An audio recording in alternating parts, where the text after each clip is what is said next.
Let's talk a little bit about tips for film acting. In film acting, you want to project a narrowing focus. Where on stage you want to project a widening focus.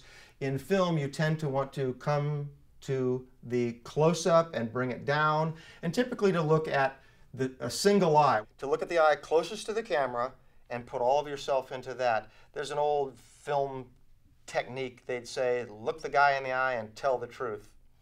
And so if you think about just keeping that gaze steady, perhaps even blinking a little less than you might, and not flashing looks all around the room. So if one person's talking, I might tend to keep my eyes on him rather than what I would do in life, which is look at the other guy who's in the scene with me to see how he's responding to what is being said. But to just keep looking at that person who's talking and with a steady gaze in one eye. You know where she is. I bet she's on her third White Russian by now. You know where she is. I bet she's on her third White Russian by now. Another filmmaking consideration is the size of the frame and how big you project your performance. So if I'm shot in a master shot, I might project to the person as they are in the scene. But if I'm in a close-up, I might do something artificial and not, in fact, speak with the same volume and animation that I might if I was speaking to someone 15 feet away. I might, in fact, bring down my performance and speak softer and with less animation in that close-up. It's almost like in film, the camera is reading your thoughts, so you want to emphasize the subtext. They say in cinema, don't say much. Speak as fast as you can and act as slowly as you can. So you want to be thinking loudly and vibing the person you're speaking to and not being terribly animated, especially in the close-up. One way of considering how much volume you want to use is where this boom mic is. This guy's got a boom mic over my head, and if he lowers it into the picture, you see it there. And so he will typically want to keep that thing out of frame, or it's considered a mistake on his part. So he keeps that out of frame. And so if I register where that boom mic is, I might think, okay, I want to speak to this microphone here, and that will control the level of my volume appropriate to the size of the shot. It might be nice to keep your hands in the frame, so you ask the DP, typically you don't want to bother the director, you ask the director of photography, where are we framed? And so you can know to keep your hands perhaps that add a dynamic in the frame, even if it seems a little artificial to have your hands up high in this way. It adds perhaps a nice dynamic. Also going to be a problem in the way you move in the frame.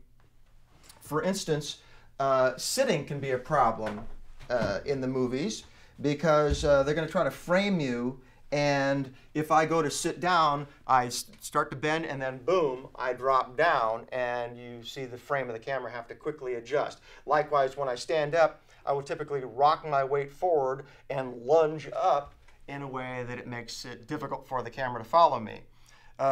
One way to deal with this as an actor in the movies is to, when you're going to sit, stick a foot underneath the chair so that now I can control my descent with my leg muscle and slowly, in a smooth way, sit in the chair. And likewise, I can stand with the same foot under the chair, and I don't have to lean forward, and I can control that movement in a more fluid way so that the camera follows me and I don't, as I say, blow the shot or bring too much attention to the fact that there's a framing taking place. The key thing in film acting is that moment of having an event occur to you, strike you, that you relate to a new event taking place, a revelation, and how that is reflected in the eyes. That's going to tend to be the important aspect of your film acting that makes you stand out. Not so much what you're saying, although it may be a moment where you're acting, projecting your will upon some moment, but typically it's going to be the moment at which something happens to you and you change. And as I say, that event will be reflected in your eyes. So just being aware of that is important, that's that moment. There is a little bit of a sneaky trick to do, and that is when someone else is speaking, they may reveal a piece of information and then go on with it to have some dialogue after the fact.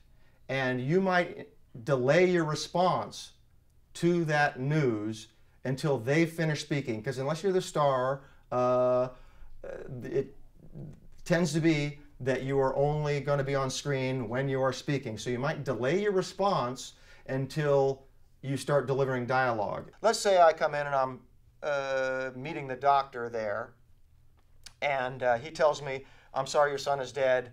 We did everything we could to save him, but there's nothing we could do." Now, normally I'd respond as soon as you said, "I'm sorry, your son is dead," that event would start playing upon me.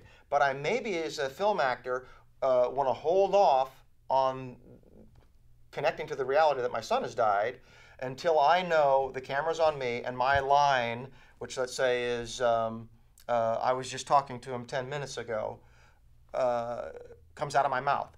So I don't respond at first. I wait for him to finish his line. We did everything we could before the event starts to play upon me, and then my dialogue just falls out as part of that event when I feel that it's going to be on me.